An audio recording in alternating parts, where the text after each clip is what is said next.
பகவான் Sri அரவிந்தரின் life divine பயில்வதற்காக நம் அனைவரையும் இந்த இணையதளத்தின் மூலம் ஒருங்கிணைத்து இந்த நல்ல வாய்ப்பினை நமக்கு அருளியுள்ள பகவானுக்கும் ஸ்ரீ அன்னைக்கும் நமது நன்றியையும் வணக்கத்தையும் அவர்களது பொற்பாதங்களில் சமர்ப்பிப்போம். இத்தருணத்தில் நம் மனதில் எழும் ஒவ்வொரு எண்ணத்தையும், இங்கு நாம் பேசும் ஒவ்வொரு வார்த்தையையும் அவர்களுக்கு காணிக்கையாக சமர்ப்பிப்போம். அனைவருக்கும் மாலை வணக்கம். இப்பொழுது நாம் லைவ் டிவைன்ல புக் 2 சாப்டர் 15 பார்த்து கொண்டிருக்கின்றோம். அதன் தலைப்பு reality and the integral knowledge. இறைமெய்மை, எங்கும் வியாபித்துள்ள இறைமெய்மை, எங்கும் வியாபித்துள்ள இந்த இறைமெய்மை குறித்த நமது அந்த ஞானம், அந்த அறிவு, அதுதான் இன்டெக்ரல் நாலேஜ். ஸோ இரண்டு சொற்களும் பார்த்தோம் அப்படின்னா ஒன்றுடன் ஒன்று இணைந்தவை, தனித்தனியாக பார்க்க முடியாது. ரியாலிட்டியோ த இன்டெக்ரல் நாலேஜ், ரியாலிட்டி குறித்த அந்த இன்டெக்ரல் நாலேஜ். இன்டெக்ரல் நாலேஜ்னா மீண்டும் மீண்டும் ஞாபகப்படுத்திக்கணும். இன்டெக்ரல் நாலேஜ்னா என்ன அர்த்தம் அப்படின்னா, அந்த ஏகமாக இருக்கக்கூடிய அந்த பரம்பொருள், எல்லாம் கடந்த நிலையில் இருக்கக்கூடிய பரம்பொருள், அது குறித்த அந்த ஞானம், அதுவேதான் அனைத்திலும் பரவி இருக்கின்றது, எங்கும் வியாபித்திருக்கின்றது என்கின்ற அறிவு, அதுவேதான் கீழே அடிபாதாளத்திற்கு இருக்கக்கூடிய அந்த இன்கான்ஷியன்ஸ், அதிலும் அதுதான் இருக்கின்றது என்கின்ற அந்த அறிவுதான் இன்டெக்ரல் நாலேஜ். அது குறித்த ஒரு consciousness, consciousness of divine in everything, அதுதான் இன்டெக்ரல் நாலேஜ்.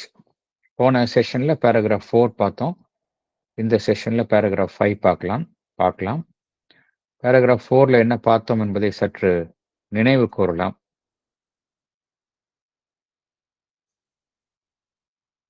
முழுமுதற் பொருள் அப்படின்னா தி அப்சல்யூட்.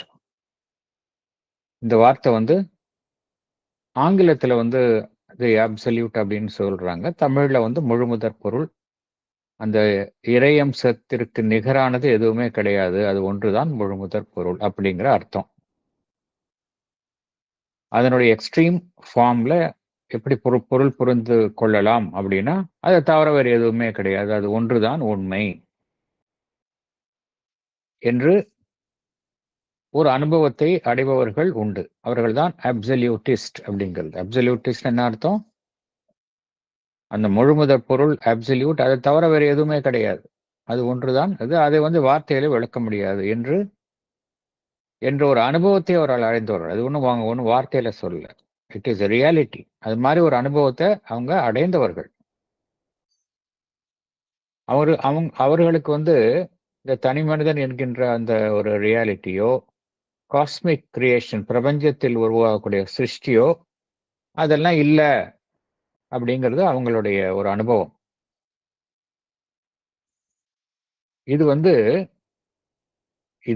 இது குறித்த ஒரு சிந்தனையும் நம்மளுடைய வேதாந்தத்தில் இருக்கின்றது. ஒரு ஏர்லியஸ்ட் வேதாந்திக் தாட்ல இருக்கின்றது. அது ஒரு கண்ணோட்டம் தான். இது ஒரு கண்ணோட்டம் தான். அந்த எந்த வேதாந்த கருத்துக்களில் இந்த கண்ணோட்டம், இந்த கருத்து கூறப்படுகின்றதோ, அதுல அதனுடைய முழுமையான கருத்து இது கிடையாது. அந்த கருத்தினுடைய ஒரு கண்ணோட்டம். அதனுடைய முழுமையான கருத்து வேற. முழுமையான கருத்து என்ன சொல்றது அப்படின்னா, அந்த முழுமுதற் பொருள் தான் அறுதியானது என்கின்ற கருத்தை அது வலியுறுத்துகின்றது. அதுவும் அனுபவத்தின் பெயரில் வலியுறுத்துகின்றது. அதைத்தான் பகவான் என்ன கோருகின்றார்? எக்ஸ்பீரியன்ஸ் கான்செப்ட் அப்படிங்கிறார். அதே சமயம் வேறொரு அனுபவத்தையும் அது வலியுறுத்துகின்றது. இதற்கு எதிராக இல்ல, இந்த கருத்துக்கு எதிராக இல்ல, இதனுடைய ஒட்டிய கருத்தாக வேறொரு அனுபவத்தையும் அது வலியுறுத்துகின்றது. அது என்ன அப்படின்னா, பிரபஞ்சம் முழுவதும் அந்த பரம்பொருள் நிரவியுள்ளது, வியாபித்துள்ளது என்கின்ற கருத்தையும் வலியுறுத்துகின்றது.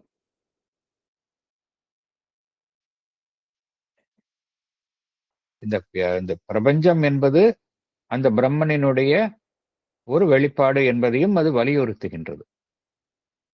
அது மாத்திரம் இல்ல, வேற ஒரு கருத்தையும் அது வலியுறுத்துகின்றது. நம்மளுடைய அந்த ஏர்லியஸ்ட் வேதாந்திக் தாட் வேறொரு கருத்தையும் வலியுறுத்துகின்றது. அது என்ன அப்படின்னா, அதே இறைமைமை, எந்த இறைமைமை எல்லாம் கடந்த நிலையில் இருக்கின்றதோ, எந்த இறைமைமை பிரபஞ்சம் முழுவதும் வியாபித்திருக்கின்றதோ, அதே இறைமைமை ஒவ்வொரு தனிமனிதனுக்குள்ளும் வசிக்கின்றது என்கின்ற கருத்தையும் அது வலியுறுத்துகின்றது. இதுவும் அனுபவபூர்வமாக வலியுறுத்துகின்றது. எல்லாமே எக்ஸ்பீரியன்ஸ் கான்செப்ட் தான். வெறும் மென்டல் கான்செப்ட் கிடையாது. எல்லாம் எக்ஸ்பீரியன்ஸ் கான்செப்ட். அனுபவம் பூர்வமாக இந்த கருத்தினை வலியுறுத்துகின்றது. எப்படி தனிமனிதனுக்குள்ள அந்த டிவைன் ரியாலிட்டி எப்படி இருக்கு? வெறும் தோற்ற அளவுல இருக்கா அப்படின்னா கிடையாது. அது எப்படி இருக்கு? ஒரு செயல்படும் மெய்மையாக இருக்கின்றது. ஃபங்க்ஷனல் ரியாலிட்டி, ஆக்சுவல் பிகமிங் அப்படிங்கிறார். ஆக்சுவல் பிகமிங்க ஒவ்வொரு தனிமனிதனுக்குள்ளேயும் இருக்கு. அது நாம் அந்த நமக்குள்ள இருக்கக்கூடிய இறைமைமை செயல்படுவதை நாம் உணர முடியும். நம்மளுடைய உணர்வு நிலையில நம்ம ஆழமாக சென்றால், உயரச் சென்றால், டீப் வித்தின் அண்ட் அபவ் அதுக்குள்ள சென்றோம் அப்படின்னா, நம்மால இந்த இறைமைமை நமக்குள்ள செயல்படுவதை நாம் உணர முடியும். இதையும் அந்த வேதாந்திக் தாட் வலியுறுத்துகின்றது. ஆகையினால் இந்த வேதாந்திக் தாட்டினுடைய ஒரு பக்கத்தை வச்சுக்கிட்டு நம்ம எந்தவித முடிவுக்கும் வந்துடக்கூடாது. இந்த வேதாந்திக் தாட் என்ன செய்யுது? அதனுடைய எதை உறுதி செய்கின்றது என்றால், அனைத்தையும் தழுவிய ஒரு மெய்ப்பாட்டை அது உறுதி செய்கின்றது. Comprehensive affirmation. அது எதையுமே விளக்குவது இல்லை. உச்சக்கட்ட நிலையில் இருக்கக்கூடிய அந்த பரம்பொருள் இருந்து அடிமட்டத்தில் இருக்கக்கூடிய அந்த சடத்தில் இருக்கக்கூடிய அந்த அணுத்துளி வரைக்கும் ஒன்றுதான் அப்படிங்கிற ஒரு கருத்தை அது வலியுறுத்துகின்றது. இங்க இந்த டிரான்சென்டன்ட், காஸ்மாஸ், இண்டிவிஜுவல் எல்லாமே இன்க்ளூட் ஆயிடுது.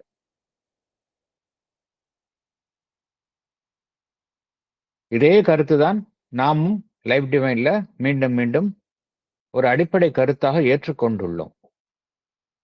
அதை கருத்துல எப்படி பார்க்கிறோம் அப்படின்னா, நாம் இருக்கக்கூடிய இந்த நிலை இப்ப எப்படி இருக்கிறோம்? அறியாமையில இருக்கிறோம். அந்த அறியாமை, ஏன்னா நம்ம எல்லாமே இறைமைமை தான் இருக்கும் பொழுது இந்த அறியாமை அப்படிங்கிறது எப்படி ஒரு உண்மையான நிலையா இருக்க முடியும்? எல்லா இடத்துலையும் பரவியுள்ளது அந்த இறைமைமை. அப்படி ஒரு கருத்தை நாம் ஏற்றுக்கொள்ளும் பொழுது, நாம் இருக்கக்கூடிய அந்த அறியாமை என்கின்ற நிலை ஒரு டெம்பரரியா தான் இருக்க முடியும். அது ஒரு ட்ரூத்தா இருக்க முடியாது. சோ என்ன ஒரு உண்மையை அறிந்து கொள்ளணும்? நாம் இருக்கக்கூடிய அந்த அறியாமை என்பது முழு ஞானத்தை அரைகுறையாக மறைத்துள்ள நிலை அப்படிங்கறத அறிந்து கொள்ளணும். Ignorance too is a half veiled part of the knowledge. ஏன்னா எல்லாமே டிவைன் ரியாலிட்டியா இருக்கும் பொழுது அது குறித்த ஞானமும் அதுக்குள்ள இருக்கணுமே. எப்படி இல்லாம போயிடும்? இன்ஹரண்டா இருக்கணும். ஏன் நம்மால அந்த ஞானத்தை அறிய முடியல அப்படின்னா, பிரசன்ஸை உணர முடியல அப்படின்னா, நம்மளுடைய அறியாமை. It is veiled by our ignorance. அதே போல நம்ம என்ன பார்த்தோம்? டிரான்சென்டன்ட், எல்லாம் கடந்த நிலையில் இருக்கக்கூடிய பரம்பொருளும் ஒன்றுதான். பிரபஞ்சம் முழுவதும் வியாபித்துள்ள பரம்பொருளும் ஒன்றுதான். தனிமனிதனுக்குள்ளே இருக்கக்கூடிய பரம்பொருளும் ஒன்றுதான் அப்படிங்கிறத பார்த்தோம். அப்படி இருக்கும் பொழுது நமக்குள்ள இருக்கக்கூடிய அந்த இன்ட்வெல்லிங் டிவினிட்டி, உள்ளே இருக்கக்கூடிய அந்தர்யாமியாக இருக்கக்கூடிய அந்த பரம்பொருளை நாம் அறிந்து கொள்ளும் பொழுது நாம் எதை இயல்பாகவே அறிந்து கொள்கின்றோம்?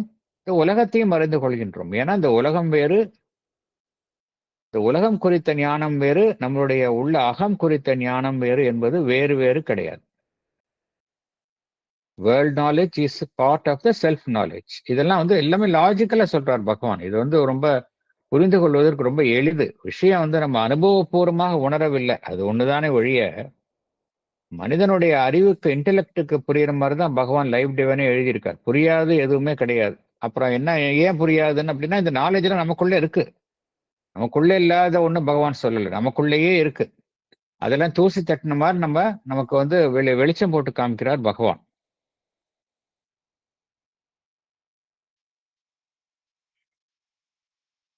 இதுல பகவான் வந்து மேலும் இந்த பேராகிராஃப் 4ல பார்த்தோம் அப்படின்னா, ஈஷா உபனிஷத் வந்து ரொம்ப அடிப்படை. லைவ் டிவைன்ல பகவான் கூறக்கூடிய கருத்துக்கள் எல்லாம் வந்து பகவான் வந்து அனுபவபூர்வமாக உணர்ந்த ஆன்மீக அனுபவங்கள். அந்த அனுபவங்கள் எல்லாம் பகவான் எதன் மூலம் பிற்பாடு உறுதி செய்து கொண்டார் என்றால், ஈஷா உபனிஷத், வேதங்கள் இதன் மூலமா உறுதி செய்து கொண்டார். ஈஷா உபநிஷத்துல உபநிடத்துல வந்து இந்த கருத்துக்கள்லாம் எவ்வாறு எதிரொலிக்கின்றன அப்படிங்கறது பகவான் இங்க மீண்டும் கூறுகின்றார். மீண்டும் நாம் புரிஞ்சுக்கணும். முதல்ல பகவானுக்கு ஏற்பட்டது எல்லாமே எக்ஸ்பீரியன்சஸ் தான், அனுபவங்கள் தான். பகவான் என்ன சொல்றார்? There were crowding of spiritual experiences அப்படிங்கிறார். Downpour of spiritual experience அப்படிங்கிறார். அலிப்பூர் சிறையில் இருந்தப்ப அவருக்கு there was a downpour of spiritual experiences. அப்படியே மழை மாதிரி மேலிருந்து ஒரு பொழிவாக பொழிந்தது. எல்லாத்தையும் பகவான் இது சரி, நமக்கு ஏதோ ஒரு அனுபவம் ஏற்படுது, இது சரியா தவறா அப்படிங்கிற ஒரு உறுதி செய்வதற்காகத்தான் பிற்பாடு உபநிடதங்களையும் வேதங்களையும் படித்து உறுதி செய்து கொண்டார். ஸோ அவருக்கு வந்து ஃபர்ஸ்ட் ஹேண்ட் எக்ஸ்பீரியன்ஸ், அதை புரிஞ்சுக்கணும். எப்படி இந்த கருத்துக்கள்லாம் ஈஷா உபனிஷத்துல வந்து ரிஃப்ளெக்ட் ஆகுது அப்படிங்கிறத சொல்றாரு. அங்க என்ன ஈஷா உபனிஷத்துல என்ன சொல்றாங்க அப்படின்னா, அந்த ஒருமையா இருக்கக்கூடிய அந்த பரம்பொருள் எல்லா இடத்துலயும் எல்லா விதமான டைவர்ஸ் அப்பியரன்சஸ் பின்னாடி எது இருக்கு? இந்த யூனிட்டி தான் இருக்கு. அதே போல இங்கு வியாபித்துள்ள அனைத்துமே அந்த இறை மெய்ப்பொருள் தான். ரெண்டு விஷயத்த அது ஈஷா உபனிஷத்து வந்து வலியுறுத்துகின்றது. ஒன்று unity, oneness behind the diversity we see in the world, அது ஒன்றை வலியுறுத்துகின்றது. ரெண்டாவது ரியாலிட்டி, யூனிட்டி அண்ட் ரியாலிட்டி. ரியாலிட்டினா என்ன அர்த்தம்? There is one divine reality in all. எல்லாத்துக்கும் பின்னாடி இருக்கக்கூடியது ஒரே இறை மெய்மை அப்படிங்கிற விஷயத்தை தான் ஈஷா உபனிஷத்து வந்து வலியுறுத்துகின்றது. ஈஷா உபனிஷத்துல ஒரு முக்கியமான அம்சம் எதை பார்க்கணும் அப்படின்னா, அது ரொம்ப விசாலமானது, பறந்து விரிந்தது, எதையுமே அது வந்து விளக்கல. எந்த உண்மையும் அது வந்து ஏதோ ஒரு குறிப்பிட்ட உண்மையை மாத்திரம் எடுத்துக்கொண்டு அதற்குள்ளேயே அது தன்னுடைய கருத்துக்களை நிறுத்தி கொள்ளல. ஒரு ஆஸ்பெக்ட் மாத்திரம், அது ஒரு ஆஸ்பெக்ட் ஆஃப் த ட்ரூத் மாத்திரம் எடுத்துக்கல. எல்லாத்தையும் தழுவிதான் அதனுடைய கருத்துக்கள் அமைக்கப்பட்டுள்ளன. பிரம்மன் வந்து நிலையானது, அதே சமயம் அது வந்து இயங்கும் தன்மை கூடியது, ஸ்டேபிள் அண்ட் மொபைல். உள்ளே இருப்பது, வெளியே இருப்பது, இன்டர்னல் அண்ட் எக்ஸ்டர்னல், அருகில் இருப்பது, தொலைவில் இருப்பது, நியர் அண்ட் ஃபால். இப்படியெல்லாம் வந்து எல்லா கருத்துக்களையும் உள்ளே உள்ளடக்கியது. அதே போல அது பிரம்மன் வந்து வெளிப்படாத நிலையிலும் இருக்கின்றது, பீயிங் அண்ட் ஆல் பிகமிங்ஸ், வெளிப்பட்ட நிலையிலும் இருக்கின்றது. பிரம்மன் வந்து pure and silent, without feature and action, தூய்மையானது, பரிசுத்தமானது. அந்த இடத்துல வந்து அமைதிதான் இருக்கின்றது. அம்சங்கள் இல்லாதது, நிர்குணமாக இருப்பது. அதே சமயம் இந்த உலகத்தில் வெளிப்படும் எல்லாவும் அதுவாகத்தான் இருக்கின்றது. உலகத்தினுடைய வெளிப்பாடுகள் அனைத்தும் அதுவாகத்தான் இருக்கின்றது. நம்ம இந்த பிரபஞ்சத்துல எவை குறித்தெல்லாம் நாம் உணர்கின்றோமோ அது அனைத்துமே பார்த்தோம் அப்படின்னா பிரம்மன் தான். அது மாத்திரம் இல்ல, ஒவ்வொரு தனி மனிதனுக்குள்ளும் வசிப்பதும் அதுதான். எந்த தனி அமைப்பிற்குள் அது வசிக்கின்றதோ அந்த அமைப்பே அந்த பிரம்மன் தான். இந்த கருத்தை பகவான் இந்த ஈஷா உபனிஷத்து இந்த கருத்தை வலியுறுத்துகின்றது. ஈஷா உபனிஷத் வேறொரு கருத்தையும் வலியுறுத்துகின்றது. எது முழுமையான ஞானம், எது எந்த விதமான வரையறைக்குள்ளும் உட்படாத ஞானம், பெர்ஃபெக்ட் அண்ட் லிபரேட்டிங் நாலேஜ். எந்த ஞானத்தை அது குறிப்பிடுகின்றது என்றால், எந்த ஞானம் அந்த பரம்பொருளையும் அதனுடைய சிருஷ்டியையும் வேறு வேறாக பார்க்காமல் ஒருமித்து பார்க்கின்றதோ அதுதான் முழுமையான, எந்த தளைக்கும் எந்த லிமிடேஷன்ஸுக்கும் உட்படாத ஞானம் அப்படின்னு சொல்லுது உபனிஷத் சொல்லுது. The perfect and the liberating knowledge as that which excludes neither the self nor its creations. ஈஷாபனிஷத்துல இப்படிதான் சொல்றாங்க. அவ்வாறு இருக்கக்கூடிய அந்த ஞானத்தை பெற்றவர்கள் எல்லாம் எப்படி அந்த ஆன்மன் ஒரு ஒரு ஒரு எந்த விதமான தலைக்கு முற்படாத ஒரு லிபரேட்டட் ஸ்பிரிட்டா இருக்கும். அப்படிப்பட்ட ஒரு ஞானத்தை கொண்டவர்கள் அவர்கள் எப்படி பார்ப்பாங்க? எல்லா சிருஷ்டியும் அந்த பரம்பொருளினுடைய வெளிப்பாடாகத்தான் பார்ப்பாங்க. அது மாத்திரம் இல்ல, இந்த பிரபஞ்சத்தையே தனக்குள்ள பார்க்க முடியும் அவங்களால. பிரபஞ்சம் வேறு நான் வேறு அப்படிங்கிற உணர்வே இருக்காது, அந்த கான்சியஸ்னஸே இருக்காது. பிரபஞ்சத்தையே அவங்களால தனக்குள்ளேயே பார்க்க முடியும். நாம் நம்மளுடைய ஈகோவை சார்ந்து ஒரு குறுகிய எல்லையில இருக்கிறதுனால நம்ம எல்லாத்தையும் நமக்கு வெளியில பார்க்கிறோம். ஆனா அத்தகைய உணர்வு ஒரு அந்த லிபரேட்டட் ஸ்பிரிட் அது என்ன பார்க்கும்? பிரபஞ்சத்தையே தனக்குள்ள பார்க்கும். அத்தகைய ஒரு உணர்வு நிலையை அது கொண்டது. இதுல வேணும் அந்த ஈஷாபனிஷத்துல வேறொரு கருத்தையும் சொல்கின்றது. இந்த கருத்து ரொம்ப பாப்புலர் ஆஃப் கோட்டட் கருத்து. எல்லா லிட்ரேச்சர்லயும் இதை கோட் பண்ணுவாங்க. கோட் பண்ணாலும் அதனுடைய இன்டர்பிரிட்டேஷன் பகவான் தான் கரெக்டா கொடுத்திருக்காரு. அது என்ன சொல்லுது அப்படின்னா, இந்த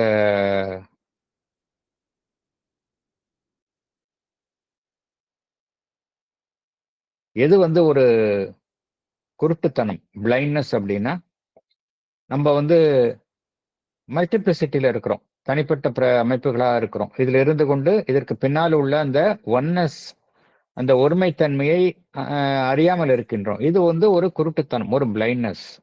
இது இந்த ஈஷாபனிஷத் இந்த கருத்தை கோருகின்றது. இது ஒரு பிளைண்ட்னஸ். ஆனா அதே ஈஷாபனிஷத் வேறொரு கருத்தையும் கோருகின்றது. இதை விட ஒரு மோசமான பிளைண்ட்னஸ் இருக்கு, டோட்டல் பிளைண்ட்னஸ் இருக்கு அப்படிங்குது.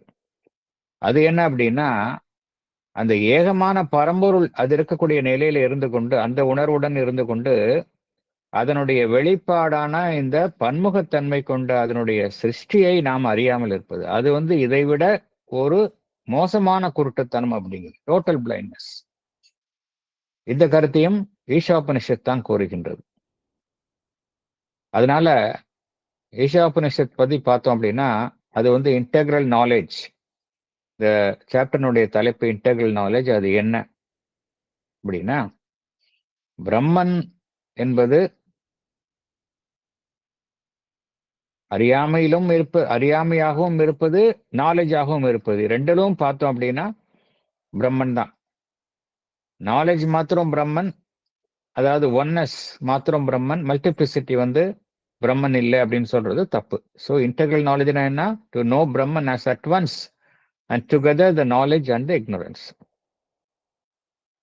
அதே போல வெளிப்படாத நிலையிலும் இருப்பதும் பிரம்மன் தான், வெளிப்பட்டு இருக்க நிலையிலும் பிரம்மன் தான். இதுதான் இன்டெக்ரல் நாலேஜ்.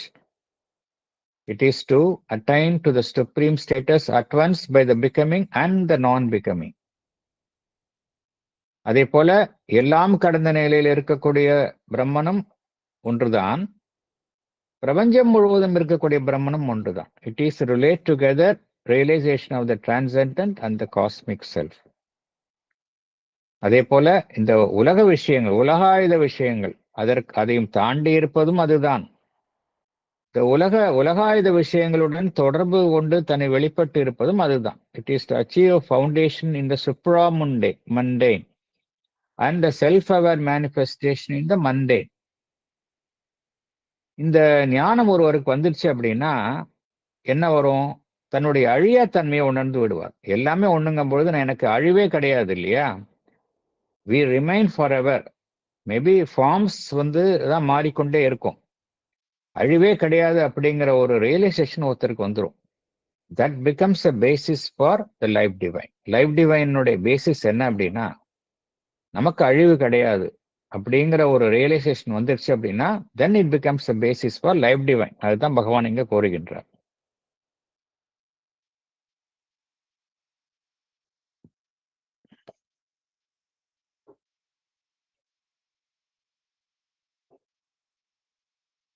இந்த அப்சல்யூட் ரியாலிட்டி அப்படிங்கிறது அது ஒரு தீர்மானிக்கப்படியாத ஒரு ஏகமாக அம்சங்கள் இல்லாது இருப்பதில்லை. அது அம்சங்களை உடையது அப்படிங்கிற ஒரு உணர்வு நிலையை நாம் அறிய வேண்டும். அது மாத்திரமல்ல, அது எல்லா விதமான விளக்கங்களையும் கடந்தது. அது நேர்மறையான விளக்கங்கள், டிஸ்கிரிப்ஷன், எதிர்மறையான டிஸ்கிரிப்ஷன் எல்லாம் கடந்ததுதான் அந்த பரம்பொருள். நாம் இதுதான் பரம்பொருள் அப்படின்னு உறுதி செய்கின்றோம். அது இல்லாம இது இல்ல பரம்பொருள் அப்படிங்கிறதையும் உறுதி செய்கின்றோம். இது ரெண்டுமே பரம்பொருளினுடைய ஆஸ்பெக்ட்ஸ் தான் அப்படிங்கிறார். ஒன்று, கடைசியில இருக்கக்கூடிய அணு, த லாஸ்ட் மெட்டீரியல்ல இருக்கக்கூடிய அணு, அதுவும் பரம்பொருள் தான். அதுதான் சுப்ரீம் அஃபர்மேஷன். சுப்ரீம் நெகேஷன் அப்படின்னு என்ன அர்த்தம்? நம்ம எதுவெல்லாம் நம்ம பரம்பொருள்னு சொல்றோமோ, ஸ்டில் அதையும் கடந்து இருப்பதுதான் பரம்பொருள். அதுதான் சுப்ரீம் நெகேஷன். நெகேஷன் இல்லைன்னு சொல்லக்கூடாது. இல்ல இதெல்லாம் மாயைன்னு கிடையாது, அது கிடையாது. நம்ம எல்லாத்துலயும் நம்ம எது மூலமா எதையெல்லாம் பரம்பொருள்னு சொல்றோமோ, ஸ்டில் அதையெல்லாம் கடந்து இருக்கும். அதுதான் சுப்ரீம் நெகேஷன். சுப்ரீம் அஃபர்மேஷன்னா எல்லாத்தையும் பரம்பொருள். சோ பகவான் என்ன கோருகின்றார்? அவருடைய வார்த்தைகளை பார்த்தோம் அப்படின்னா, it is through both a supreme affirmation and a supreme negation that we can arrive at the absolute அப்படிங்கிறார். ஸோ இதுதான் நம்ம பேராகிராஃப் 4ல நம்ம பார்த்தோம். ஸோ நம்ம இப்ப அடுத்தது நம்ம என்ன பண்ணலாம், நம்ம பேராகிராஃப் 5க்கு உள்ள போகலாம். சுந்தர் சார் இன்னைக்கு படிக்க முடியாத நிலைமையில வெளியில இருக்கிறதுனால நானே படிக்கிறேன். Paragraph 5.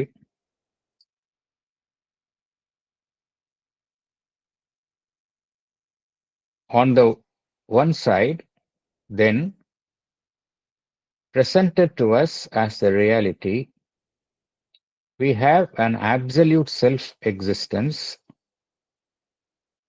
an eternal soul self-being, and through the experience of the silent and inactive self, or the detached immobile Purusha, we can move towards this featureless and relationless absolute, negate the actions of the creative power, whether that be an illusory Maya or a formative Prakriti, pass from all circling in cosmic error into the eternal peace and silence, get rid of our personal existence, and find or lose ourselves in that sole true existence. On the other side, we have a becoming, which is a true movement of being, and both the being and the becoming are truths of one absolute reality.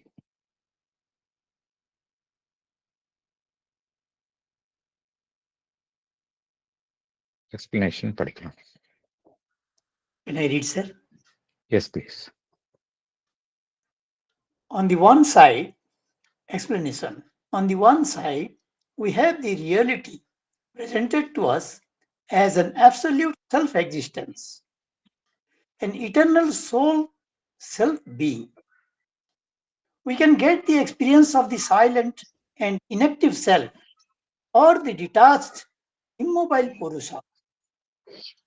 Through this experience, we can move towards this featureless and relationless absolute.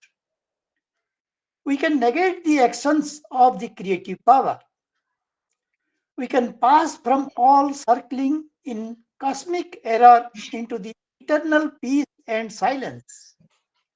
We can get rid of our personal existence and lose ourselves in that soul true existence, which is without qualities, without features, without relations with this world moment.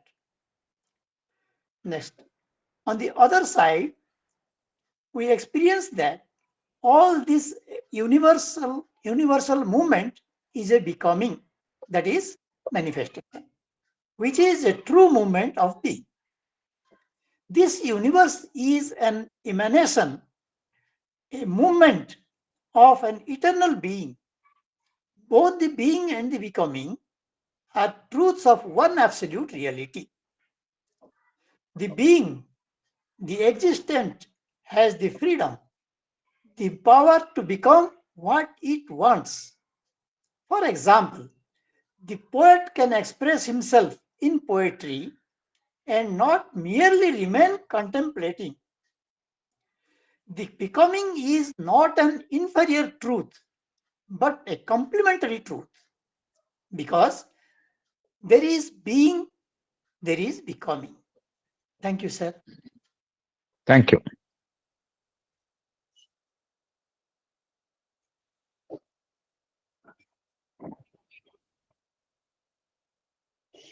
பரம்பொருள் குறித்த அனுபவம் யோக சாதனையில் இருப்பவர்களுக்கு எல்லோருக்கும் தொன்று தொட்டு ஏற்பட்டு வருகின்றது. பரம்பொருள் குறித்த அனுபவத்தை அடைந்தவர்கள் நிறைய பேர் இருக்கிறாங்க. நிறைய ஆன்மீக புருஷர்கள் இத்தகைய ஒரு உயர் அனுபவத்தை அடைந்தவர்களாக இருக்கின்றார்கள். அந்த அனுபவத்தை நம்ம ஏற்கனவே பார்த்தோம். ஒருவருடைய கான்சியஸ்னஸ் உணர்வு நிலை எந்த ஸ்டேட்டஸ், எந்த நிலையில் இருக்கின்றதோ, அது எதற்கு அழுத்தம் தருகின்றதோ, அதனுடைய ஸ்ட்ரெஸ், அதனுடைய விஷன், அதனுடைய பார்வை எப்படி இருக்கின்றதோ அதை பொறுத்து அதற்கு ஏற்படக்கூடிய அது அந்த ரியாலிட்டியை பர்சீவ் பண்ணும். இப்போ மென்டல் கான்சியஸ்னஸ்ல நம்ம எல்லாம் இருக்கிறோம். நமக்கு ஒரு லிமிட்ல தான் என்னங்கிறத உணர முடியும். ஏன்னா அது இந்த பிளேன்ஸ் ஆஃப் கான்சியஸ்னஸ்ல மென்டல் கான்சியஸ்னஸ் அப்படிங்கிறது ஒரு ஒரு ஒரு கீழே இருக்கக்கூடிய நிலை, ஒரு கிரடேஷன்ல கீழே இருக்கக்கூடிய நிலை. நம்ம அதே உணர்வு நிலையில மேல மென்டல் கான்சியஸ்னஸ் கடந்து மேல போக போக நம்ம நிறைய வெவ்வேறு அனுபவங்களை பெற முடியும். அதே போலத்தான் ஒரு ஹையஸ்ட் லெவல் ஆஃப் கான்சியஸ்னஸ்ல போகும் பொழுது பரம்பொருள் குறித்த ஒரு அனுபவத்தை நம்ம பெற முடியும். எப்படிப்பட்ட அனுபவம் அது இருக்கும் அப்படின்னா, அதுதான் ஒரு முழுமுதலான பொருள் என்னதுன்னா அந்த பரம்பொருள் எல்லாம் கடந்த நிலையில் இருப்பது, அப்சல்யூட் செல்ஃப் எக்ஸிஸ்டன்ஸ். அதுக்கு நிகரில் இல்லாதது, எதையும் சார்ந்து இராதது, எல்லாம் கடந்த நிலையில் இருப்பது, and eternal soul self being. அது ஒன்றுதான் அந்த நிலையில இருக்கும். அது ஒன்றுதான் இருக்கின்றது, வேற எதுவுமே இல்லை. அது அந்த இடத்துல நம்ம எந்த விதமான ஒரு ஆக்ஷனையும் பார்க்க முடியாது. அங்க வெறும் சைலன்ஸ் தான் இருக்கும், இன்ஆக்டிவா இருக்கும். அந்த செல்ஃப் செயல்படாத நிலையில இருக்கும். அங்க இருக்கக்கூடிய அந்த சோல் எலிமெண்ட் எப்படி இருக்கும்? டிட்டாச்ட் இம்மொபைல் புருஷா. ஒன்று இத்தகைய அனுபவம் இருக்கும், அதாவது எல்லாம் கடந்த நிலையில இருக்கக்கூடிய பரம்பொருள் அப்படிங்கிற ஒரு அனுபவம் கிட்டும். சாங்கியா பிலாசபில எது பேசிஸா சொல்றாங்க? சாங்கியா பிலாசபி ரொம்ப ஒரு ஆன்மீக அந்த கோட்பாடுகள்ல ஒரு முக்கியமான பிலாசபி. அதுல என்ன சொல்றாங்க அப்படின்னா, புருஷா பிரகிருதி அப்படிங்கிறாங்க. புருஷா அப்படின்னா சோல் எலிமெண்ட், பிரகிருதி அப்படின்னா நேச்சர் எலிமெண்ட். புருஷா அப்படிங்கிறது சோல் எலிமெண்ட். பிரகிருதி அப்படின்னா நேச்சர், நம்மளுடைய இயல்பு. இப்ப நம்ம எடுத்துக்கொண்டா நமக்குள்ள ஒரு சோல் இருக்கு, அது வந்து புருஷா. நம்மளுடைய நேச்சர் வெளியில இருக்கு, நம்ம செயல்படுறோம், பேசுறோம், திங்க் பண்றோம், எக்ஸ்டர்னல் செல்ஃப், அது வந்து பிரகிருதி. அதுதான் பிரகிருதி அப்படிம்பாங்க. இது வந்து இந்த பாகுபாடை சாங்கியா பிலாசபி விளக்குகின்றது. கீதையிலும் இதுதான் வருகின்றது. அங்கெல்லாம் என்ன சொல்றாங்க அப்படின்னா, புருஷா சோல் எலிமெண்ட் வந்து ஒரு சாட்சியாகத்தான் இருக்கின்றது. அது எல்லாத்தையும் பார்க்குது, அவ்வளவுதான். பிரகிருதி வந்து வெளியில வேலை செய்யுது. பிரகிருதி வந்து புருஷாவினுடைய கண்ட்ரோல்ல கிடையாது, அது பாட்டுக்கு வேலை செய்யுது. ட்ரெடிஷ்னல் வியூ பாயிண்ட் என்ன அப்படின்னா, புருஷா ஒன்றுதான் ரியல். இந்த பிரகிருதி, நேச்சர், நாம் செயல்படும் இந்த உலகம், இதெல்லாம் வந்து இட் ஹாஸ் நோ ரியாலிட்டி அப்படிங்கிறது ட்ரெடிஷ்னல் வியூ. வெறும் இந்த சோல் எலிமெண்ட், இந்த டிவைன் எலிமெண்ட் விட்னஸா தான் இருக்கு, சாட்சியாகத்தான் செயல்படுகின்றது அப்படிங்கிறது ட்ரெடிஷ்னல் வியூ. ஆனால் பகவான் ஸ்ரீ அரவிந்தர் இந்த சாங்கியா பிலாசபியே வந்து வேற ஒரு கண்ணோட்டத்துல கையாளுகின்றார். கீதையில இப்படிதான் சொல்றாங்க, விட்னஸா தான் செயல்படுது அப்படிங்கிறத கருத்தை தான் அங்கேயும் கூறப்படுகின்றது. ஸ்ரீ அரவிந்தோ பார்த்தோம் அப்படின்னா, இதையே அவர் வந்து வேற ஒரு கண்ணோட்டத்துல அவர் வந்து அதுக்கு பின்னால் உள்ள உண்மையை வெளிப்படுத்துகின்றார். அவர் என்ன சொல்றாரு அப்படின்னா, சோல் எலிமெண்ட் அப்படிங்கிற புருஷா வந்து வெறும் விட்னஸா மாத்திரம் இல்ல, நோ டவுட் விட்னஸா இருக்கு. வெளியில அதனுடைய செயல்பாடுகளை பார்க்கிறோம். பிரகிருதி வந்து ஒரு செயல்படும் அமைப்பாக பார்க்கிறோம். Force element. பிரகிருதி அப்படிங்கிறது ஃபோர்ஸ், ஆக்ஷன். புருஷா அப்படிங்கிறது அந்த ஆக்ஷன்ல வெறும் விட்னஸா இருக்கு, பங்கேற்கவில்லை அப்படிங்கிறது உண்மைதான். ஆனா இது ரெண்டுக்கும் மேல ஒரு ஹையர் லெவல் இருக்கு அப்படிங்கிறார். அது என்ன அப்படின்னா, the soul element also acts as a sanctioner அப்படிங்கிறார். அனுமந்தா சாங்ஷனர்னா இதை செய்யலாமா வேணாமா அப்படிங்கிறத யார் அலோவ் பண்றா அப்படின்னா அந்த புருஷா எலிமெண்ட் தான். அப்புறம் இன்னொரு கருத்தையும் பகவான் சொல்றார், பிரகிருதி அப்படிங்கிறது வேற கிடையாது, பிரகிருதி இஸ் ஆல்சோ பார்ட் ஆஃப் புருஷா. புருஷாவுடைய சக்தி தான் பிரகிருதி. நம்ம வந்து சச்சிதானந்தம் பேசிக். சச்சிதானந்தத்துல வந்து நீங்க வந்து சித், அதையும் வந்து சித் சக்தியும் பிரிக்க முடியுமா? புருஷா சக்தியும் சித் சக்தியும் பிரிக்க முடியுமா? நம்ம சத் வேற, சித் சக்தி வேற அப்படின்னு பிரிக்கவே முடியாது. அடிப்படையில எல்லாம் மூணும் ஒன்னாதான் இருக்கு. அதே போலதான் புருஷா பிரகிருதிங்கிறது ஒண்ணுதான். பகவான் வந்து இதுக்கு கிளாரிஃபை பண்ணியிருக்காரு. புருஷா அப்படிங்கிற புருஷா உன்னுடைய சக்தி தான் பிரகிருதி, ரெண்டையும் பிரிக்கவே முடியாது அப்படின்ட்டார். ஸோ அந்த கருத்தை தான் நம்ம வந்து அந்த இம்மொபைல் புருஷா, செயல்படாத நிலையில இருக்க புருஷா எலிமெண்டோட ஐடென்டிஃபை பண்ணிக்கிட்டு என்ன சொல்லலாம், அந்த முழுமையா இருக்கக்கூடிய முழுமுதற் பொருள் வந்து அம்சங்கள் இல்லாதது, எதையும் சார்ந்து இல்லாதது. அதனால இங்க நம்ம வெளியில நம்மளுடைய செயல்பாடுகள்லாம் வந்து அதற்கு பின்னால வந்து ஒரு ரியாலிட்டி கிடையாது. அதனுடைய கிரியேட்டிவ் பவர்,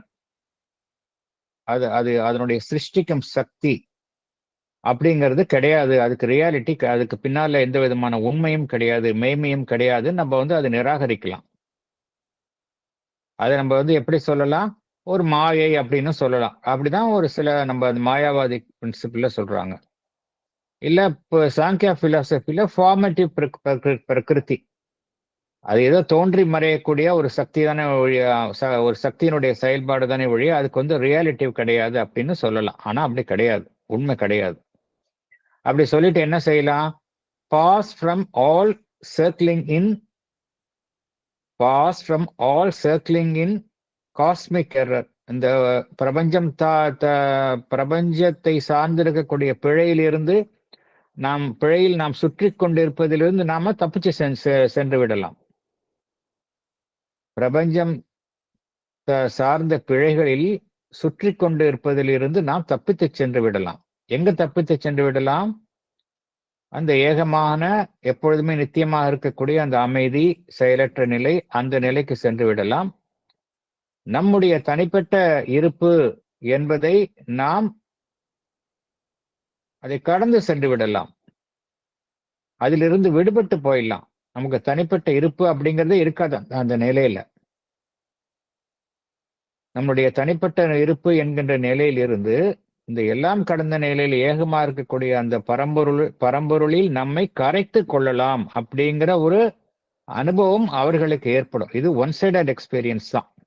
இது ஒரு சைட் ஆஃப் எக்ஸ்பீரியன்ஸ். அதே சமயம் இன்னொரு அனுபவமும் உண்டு. அது என்ன அப்படின்னா, எல்லாமே இந்த உலகத்துல வெளிப்பாடு, பிகமிங். எதனுடைய வெளிப்பாடு? அந்த டிவைனினுடைய வெளிப்பாடு, அதனுடைய உண்மையான வெளிப்பாடு, ட்ரூ மூவ்மெண்ட் ஆஃப் பீயிங். அதே போல இந்த வெளிப்படாத நிலையில் இருக்கக்கூடிய பிரம்மனும் சரி, வெளிப்பட்ட நிலையில் இருக்கக்கூடிய அந்த எல்லாமாக இருக்கக்கூடிய பிரம்மனும் சரி, பீயிங் அண்ட் பிகமிங், இதெல்லாம் ஒரே முழுமுதற் மேன்மையினுடைய உண்மைகள் தான் அப்படிங்கிற ஒரு அனுபவத்தை ஒருவர் எட்ட முடியும். மங்கையர்கரசி மேடம், உங்க மைக் ஆஃப் பண்ணிக்கங்க, மியூட் பண்ணிக்கங்க.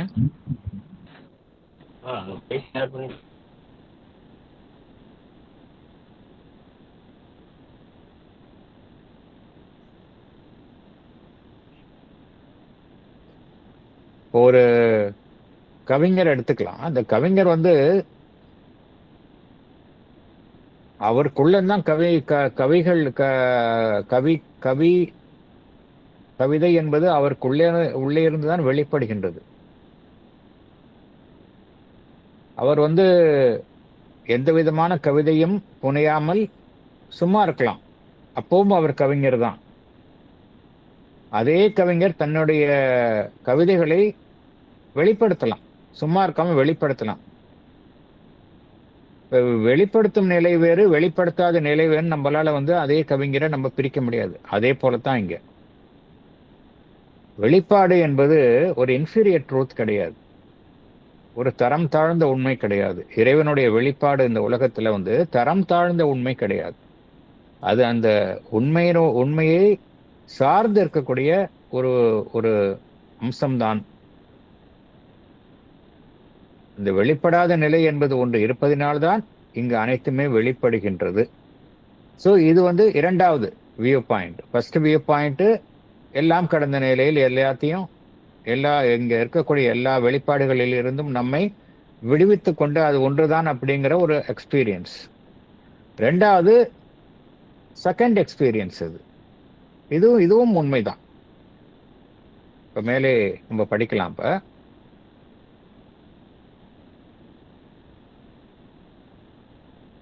the first view is founded on the metaphysical conception which formulates an extreme perception in our thought, an exclusive experience in our consciousness of the absolute as a reality void of all relations and determinations, that imposes as its consequence a logical and practical necessity to deny the world of relativities as a falsity of unreal being, a non-existent asset, or at least a lower and evanescent, temporal and pragmatic self-experience, and to cut it away from the consciousness in order to arrive at liberation of the spirit from its false perceptions or its inferior creations. Explanation படிக்கலாம்.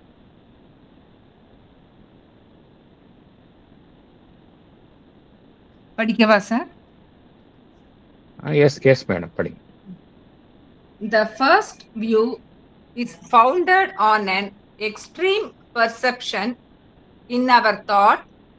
It is based on an exclusive experience in our thought. Here, one gets an exclusive experience in our consciousness of the absolute as a reality void of all relations and determinations. As its consequence, this experience imposes a logical and practical necessity. that is to deny the world of relatives as a falsity of unreal being, a non-existent asset. At least it considers all worldly experience a lower and evanescent, quickly disappearing, temporal, not eternal, and pragmatic self-experience. Therefore, it is ideal to cut it away from the consciousness in order to arrive at liberation of the spirit from its false perceptions or its inferior creations. Thank you, sir. Thank you. First view எப்படி இருக்கு? அந்த எல்லாம் கடந்த நிலையில் இருக்க பரம்பொருள் அது ஒன்றுதான் மெய்மை, மற்றதெல்லாம் வந்து அதுக்கு பின்னாடி வந்து ஒரு மெய்மை கிடையாது, எல்லாமே வந்து ஒரு ஃபால்ஸ் அப்பியரன்ஸ், அதுக்கு பின்னாடி வந்து எந்த விதமான ட்ரூத்தும் கிடையாது அப்படிங்கிறது ஃபர்ஸ்ட் பர்செப்ஷன். அதுவும் அனுபவபூர்வமாகத்தான் உணர்கின்றார்கள். ஆனால் அது ஒன் சைட் ஆஃப் எக்ஸ்பீரியன்ஸ். அதுதான் பகவான் மீண்டும் மீண்டும் கூறுகின்றார். எதன் பெயரில் அது மாதிரி ஒரு எண்ணம் வருகின்றது ஒருத்தருக்கு அப்படின்னா, அது வந்து ஒரு எக்ஸ்ட்ரீம் பர்செப்ஷன். நம்மளுடைய எண்ணங்கள்ல ஒரு எக்ஸ்ட்ரீம் பர்செப்ஷன். நமக்கு வந்து ஒரு எக்ஸ்க்ளூசிவ் எக்ஸ்பீரியன்ஸ், ஒரு அனுபவம் கிடைக்கின்றது. ஒரு நம்மளுடைய எண்ணத்துல வந்து ஒரு பிரத்யேகமான ஒரு அனுபவம் வந்து நம்மளுடைய எண்ணத்துல கிடைக்கின்றது.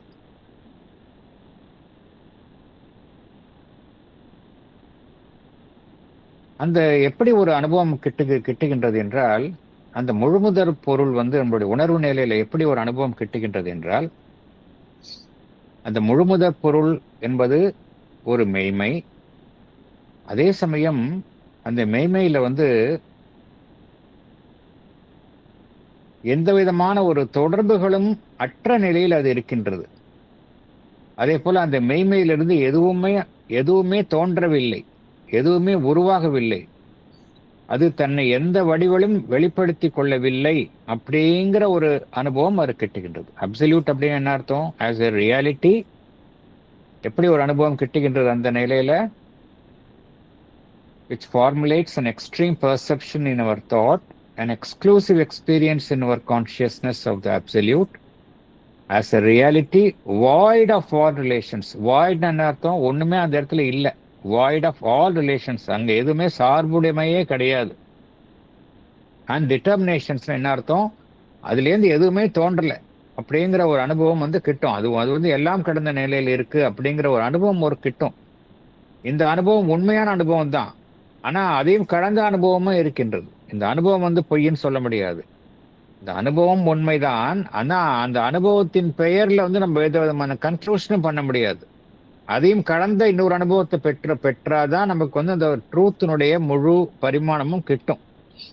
அதுதான் இங்க சொல்றாரு. இப்ப வெறும் அந்த அனுபவத்தோட நம்ம நின்னுட்டோம் அப்படின்னா, அங்கேயே தங்கிவிட்டோம் அப்படின்னா, நம்ம அதை பேஸ் பண்ணி சில முடிவுகளை எடுப்போம். என்ன எடுப்போம்? அந்த அனுபவத்தின் பெயர்ல என்ன சொல்லுவோம்? இந்த உலகம் என்பது எல்லாத்தையும், உலகம் வந்து எப்படி இருக்கு? எதை ஒன்றுடன் ஒன்று சார்ந்து இருப்பது தானே உலகம். எதையும் இப்போ சார்ந்திருக்காத உலகம் அப்படின்னாலே என்ன அர்த்தம்? ஏதோ ஒன்னோட ஒன்று சார்ந்து இருக்கு. பேசிக்கலா 5 எலிமெண்ட்ஸ் தான் இந்த உலகம். இந்த உலகத்துல 5 எலிமெண்ட்ஸ், அதோட மேனிஃபெஸ்டேஷன் எல்லாமே ஒன்றோட ஒன்று லிங்க் ஆயிருக்கு. அது வந்து பொய் அப்படின்னு ஒரு எண்ணம் வரும். பொய், அது இல்லை, அது நான் எக்ஸிஸ்டன்ட் அப்படிங்கிற ஒரு அனுபவத்தின் மூலமா அது மூலமா ஒரு கன்க்ளூஷன் வரும். அதே போல எல்லா விதமான உலக அனுபவம், லோகாயுத அனுபவங்கள் எல்லாம் பார்த்தோம் அப்படின்னா கீழ்நிலையில் இருப்பது. எவனசன்ட் அப்படின்னு என்ன அர்த்தம்? அனித்தியம், அப்படியே மறையக்கூடியது. அதுக்கு வந்து இப்போ ஒரு பர்மனன்ஸே கிடையாது. Quickly disappearing. டெம்பரல், சாஸ்வத தன்மையே கிடையாது இங்க இருக்கிறது எதுக்குமே. எல்லாமே அனுபவபூர்வமாக உணர்வது, இதுக்கெல்லாம் வந்து பின்னாடி உண்மை கிடையாது அப்படிங்கிற ஒரு எண்ணம் வரும், லாஜிக்கல் கான்சிக்வன்ஸா. ஸோ அதனால என்ன தோன்றும் ஒருவருக்கு, அந்த உயர்வான நிலையை எட்டியவர்களுக்கு? இந்த அனுபவத்தை நம்ம இத்தகைய இந்த உலகம் குறித்த அனுபவத்தை வந்து நம்மளுடைய உணர்வு நிலையிலிருந்து முற்றிலுமாக நம்ம வந்து துண்டித்து கொள்ளணும். அப்பதான் வந்து நம்மளுடைய ஆன்மா வந்து விடுதலை பெறும், லிபரேஷன் ஆஃப் த ஸ்பிரிட் கிடைக்கும், பொய்மையான அந்த ஒரு பிடியிலிருந்து அதற்கு வந்து விடுதலை கிடைக்கும், இந்த கீழ்நிலையில் இருக்கக்கூடிய அந்த அமைப்புகள்லேருந்து நாம் விடுபட்டு செல்லணும் அப்படிங்கிற ஒரு கன்க்ளூஷன்ஸ்க்குலாம் வருவோம். So but this is the wrong conclusion அப்படிங்கிறார். இது வந்து அனுபவத்தை வந்து ஒரு சைட்ல பார்த்துட்டு அதுலேயும் தீர்மானிக்கிறோம், அது தவறு அப்படிங்கிறார். அடுத்த போர்ஷனுக்கு நம்ம உள்ள போகலாம். The second view is based on the conception of the absolute as neither positively nor negatively limitable. It is beyond all relations in the sense that it is not bound by any relativities or limited by them in its power of being. It cannot be tied down and circumscribed by our relative conceptions, highest or lowest, positive or negative. It is bound neither by our knowledge nor by our ignorance, neither by our concept of existence nor by our concept of non-existence. But neither can it be limited by any incapacity to contain, sustain, create, or manifest relations. On the contrary, the power to manifest itself in infinity of unity and infinity of multiplicity can be regarded as an inherent force, sign, result of its very absoluteness, and this possibility is in itself a sufficient explanation of cosmic existence. இதற்கான விளக்கத்தை பார்ப்போம் நம்ம. படிக்கட்டா sir? படிங்க madam. The second view is based on the conception that the absolute cannot be limited either positively or negatively. That is, the reality has no limitations. The absolute claims freedom from all our human conceptions of the positive or negative. It is beyond all relations in the sense that it is not bound by any relativities or limitable by them in its power of being. It is bound neither by our knowledge nor by our ignorance. It is bound neither by our concept of existence nor by our concept of non-existence. Any incapacity to contain, sustain, create or manifest relations cannot be considered its limitation.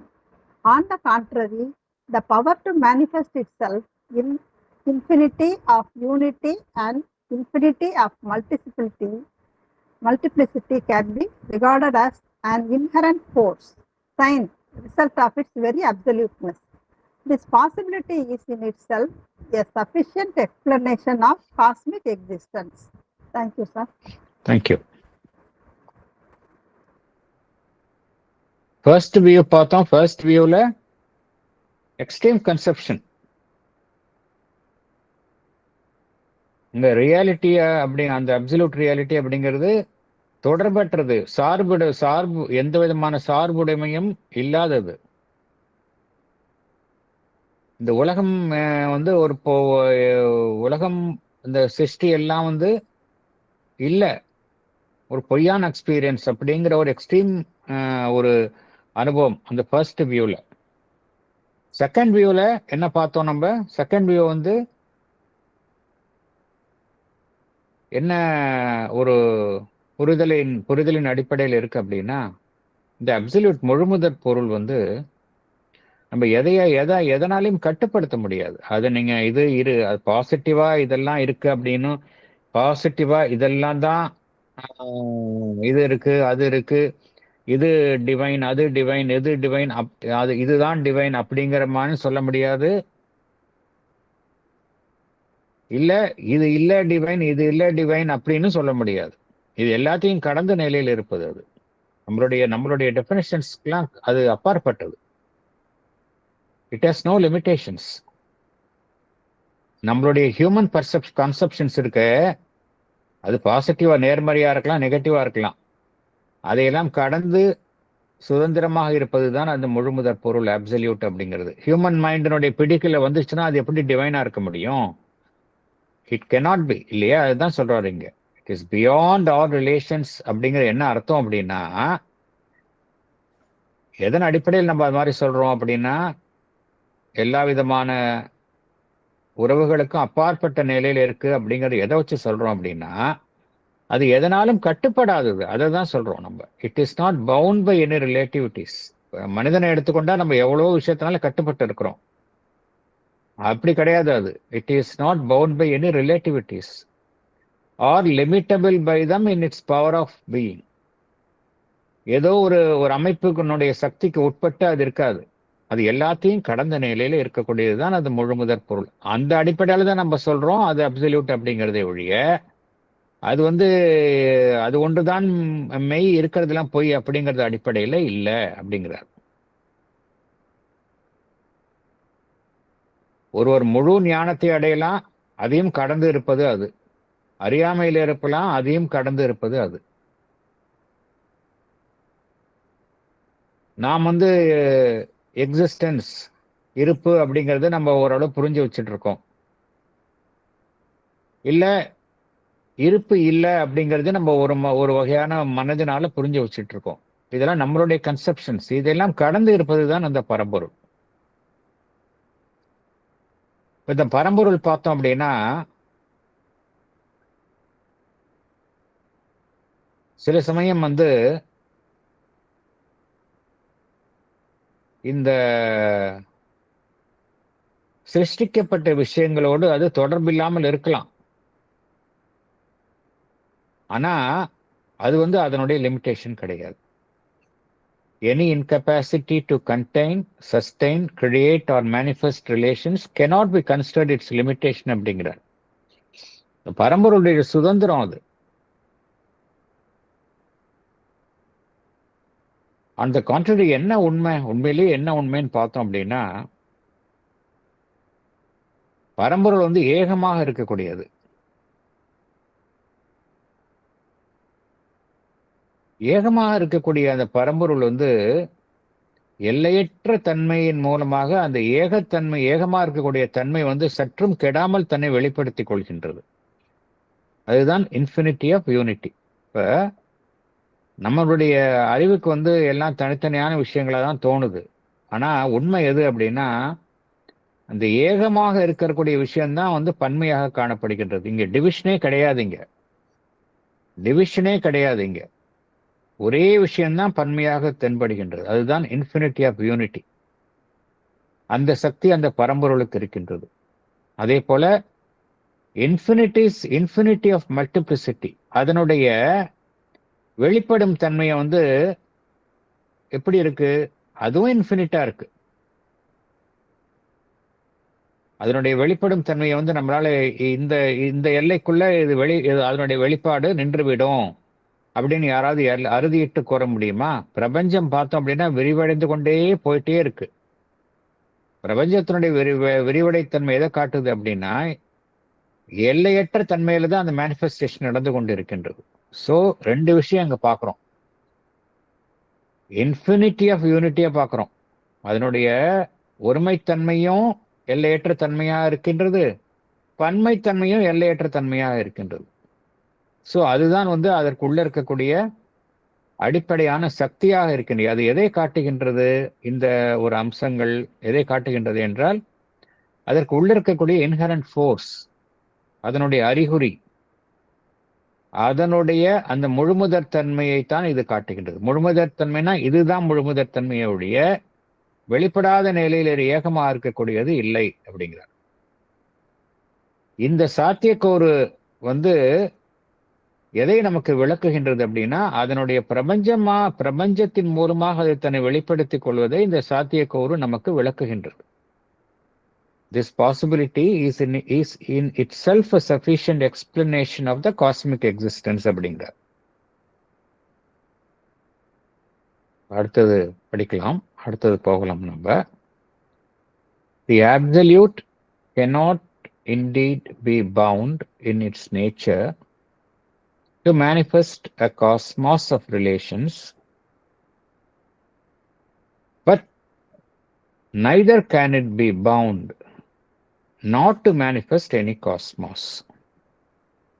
It is not itself a sheer emptiness, for a vacant absolute is no absolute. Our conception of a void or a zero is only a conceptual sign of our mental inability to know or grasp it. It bears in itself some ineffable essentiality of all that is and all that can be. And since it holds in itself this essentiality and this possibility, it must also hold in itself, in some way of its absoluteness, either the permanent truth or the inherent, even if latent, realizable actuality of all that is fundamental to our or the world's existence. It is this realizable actuality, actualized, or this permanent truth deploying its possibilities, that we call manifestation and see as the universe. இதனுடைய விளக்கத்தை நம்ம பார்க்கலாம். படிக்கட்டுமா sir? Yes, madam. The absolute cannot indeed be bound in its nature to manifest a cosmos of relations or not to manifest any cosmos. It is not itself a sheer emptiness. A vacant absolute is no absolute. Our conception of the absolute as a void or zero is only a conceptual sign of our mental inability to know or grasp it. It exceeds all mental formulations. All that is essential in the manifested things in the universe and all that can be possible are contained in the absolute. There is the permanent truth or the inherent truth in all that is manifested in the universe.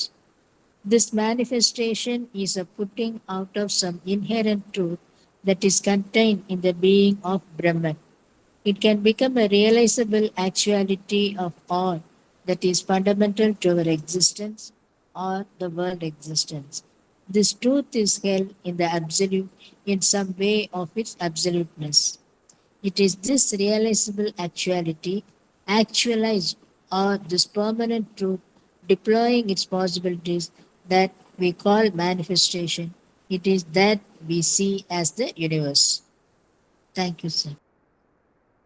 So இந்த பிரபஞ்சம் என்ன, இந்த manifestation என்ன?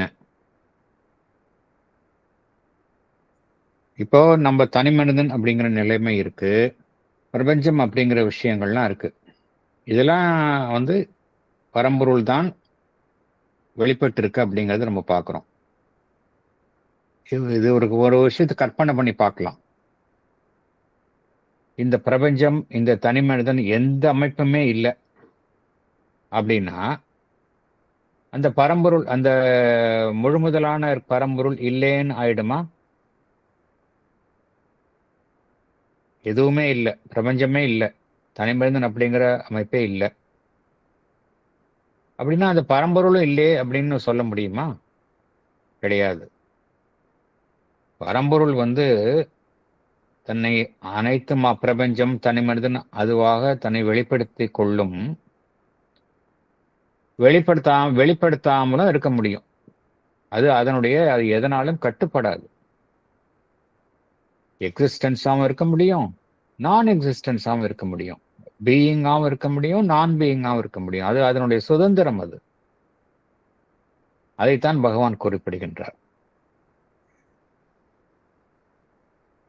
அப்படின்னா அதனுடைய ஏன் Buddhist வந்து அதை வந்து சூன்யம் அப்படின்னு சொல்றாங்க, புத்திசம் சொல்றாங்க. சில கோட்பாடுகள்ல அந்த பரம்பொருள் வந்து சூன்யம், ஜீரோ அப்படின்னு சொல்றாங்க.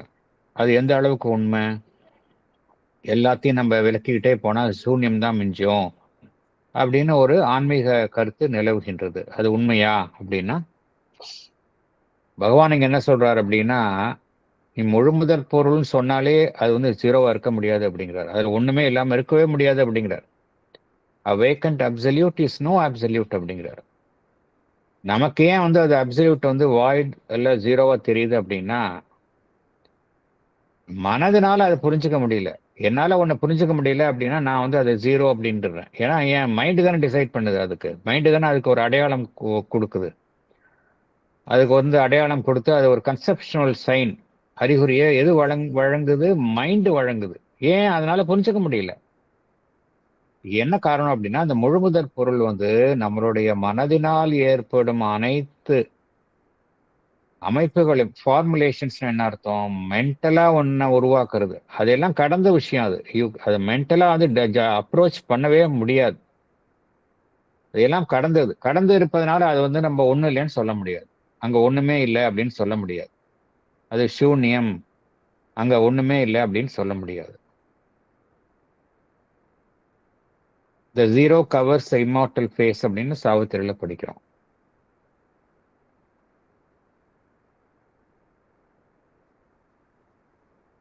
எதெல்லாம் இந்த பிரபஞ்சத்துல வெளிப்பட்டு இருக்கின்றதோ, அதே போல எதெல்லாம் வெளிப்படுவதற்கான சாத்தியக்கூறு இவற்றுக்கு என்ன இருக்கின்றதோ, அது எல்லாமே அந்த அப்சல்யூட்ல இருக்கு அப்படிங்கிறார்.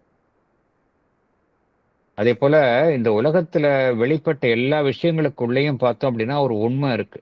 அந்த அந்த அந்த ட்ரூத் கான்சியஸ்னஸ் தான் எல்லாத்துக்கும் உள்ளேயும் இருக்கு. அதுதான் வந்து வெளிப்படுகின்றது. ஒரு சின்ன ஒரு ஒரு அமைப்பு, ஒரு செல் இனமாக இருந்தாலும் சரி, ஒரு காம்ப்ளெக்ஸ் ஹியூமன் பீயிங்கா இருந்தாலும் சரி, அந்த அமைப்பிற்கு பின்னால் ஏதோ ஒரு உண்மை இருக்கு. ஒரு ட்ரூத் தான் அது வெளிப்படுத்துகின்றது. அதுதான் இன்னும் பெர்மனன்ட் ஆர் இன்ஹரண்ட் ட்ரூத் அப்படிங்கிறார். எல்லாத்துலயும் இருக்கு அப்படிங்கிறார். இந்த பிரபஞ்சத்துல இருக்கக்கூடிய எல்லா விஷயத்துக்கு பின்னாலேயும் ஒரு ட்ரூத் தான் மேனிஃபெஸ்ட் ஆகுது.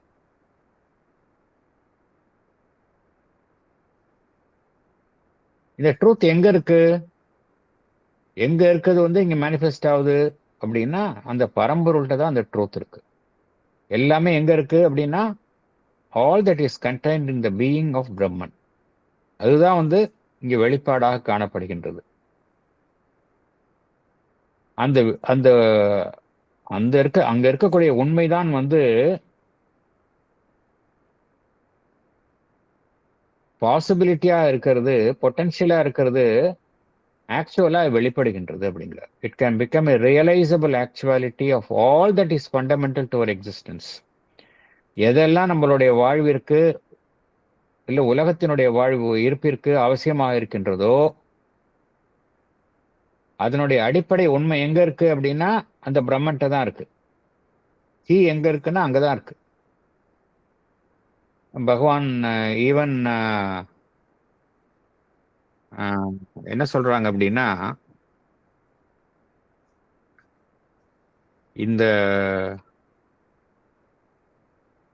ஒவ்வொரு மனிதன்கிட்டையும் இந்த டிஎன்ஏ இருக்கு அப்படிங்கிறாங்க. இந்த டிஎன்ஏ தான் வந்து டிசைட் பண்ணுது அப்படின்னு ஒரு சயின்டிபிக் ட்ரூத் இருக்கு. இப்போ லேட்டஸ்டா இன்னொரு ட்ரூத் சொல்றாங்க என்ன அப்படின்னா, இந்த டிஎன்ஏயும் வந்து சப்ஜெக்ட் டு சேஞ்ச். டிஎன்ஏ அப்படிங்கிறது ஒரு ஃபிக்ஸட் ஃபார்முலா கிடையாது. அது கூட மாறிக்கொண்டே வருது அப்படிங்கிறத ஒரு கருத்தை சொல்றாங்க. இட் இஸ் ஆல்சோ ஒரு ஃபிக்ஸட் ட்ரூத் கிடையாது, அதுவும் மாறிக்கொண்டே வருது அப்படிங்கிற ஒரு கருத்தை சொல்றாங்க. அதனால என்ன புரிஞ்சுக்கிறோம் அப்படின்னா, எதெல்லாம் இந்த பல உலகத்துல இருக்கோ அதெல்லாம் பின்னாடி ஏதோ ஒரு உண்மை இருக்கு, மறைந்துள்ள உண்மை இருக்கு. அந்த உண்மை எங்க இருக்கு அப்படின்னா அந்த அப்சல்யூட்ல இருக்கு. That truth is held in the absolute in some way of its absoluteness. அந்த உண்மை அதோட கீ அங்கதான் இருக்கு.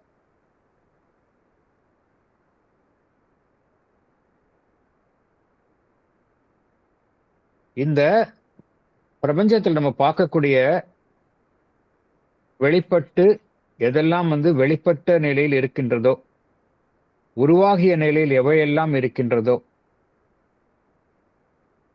எந்தெந்த உண்மைகள்லாம் அதற்குள்ளே இருக்கக்கூடிய சாத்தியக்கூறுகளை இந்த பிரபஞ்ச வெளிப்படுத்திய நிலையில் நாம் காண்கின்றோமோ அதுதான் வந்து டிவைன் மேனிஃபெஸ்டேஷன். மேனிஃபெஸ்டேஷன் என்ன அர்த்தம்? அந்த முழுமுதற் பொருள்ல இருக்கக்கூடிய அந்த உண்மைகள், அதனுடைய சாத்தியக்கூறுகள் எல்லாம் வந்து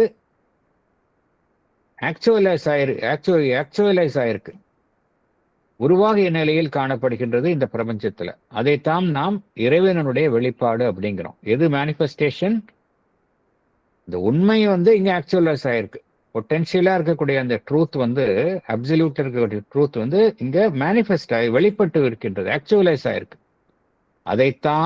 அதைத்தான் நாம் மேனிஃபெஸ்டேஷன் அப்படின்னு சொல்றோம்.